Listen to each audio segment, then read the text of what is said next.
Akhirnya terjawab sudah kapan pemerintahan akan pindah ke Ibu Kota Nusantara atau IKN di Kalimantan Timur.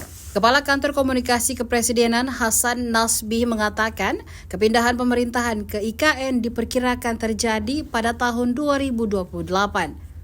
Alasannya, Presiden Prabowo ingin IKN bisa menjalankan peran sebagai ibu kota politik terlebih dahulu sebelum nantinya digunakan.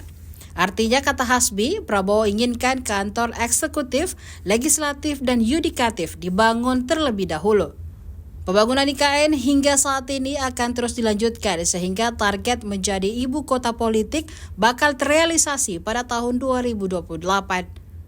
Atau paling lambat 2029 sudah menjadi ibu kota politik. Sebelumnya diberitakan, Menteri Pekerjaan Umum atau PU Dodi Hanggodo mengungkapkan Presiden Prabowo akan berkantor di Ibu Kota Nusantara atau IKN pada Agustus 2028. Dodi menjelaskan Presiden Prabowo masih menunggu kesiapan sarana dan prasarana di IKN seperti gedung legislatif dan yudikatif.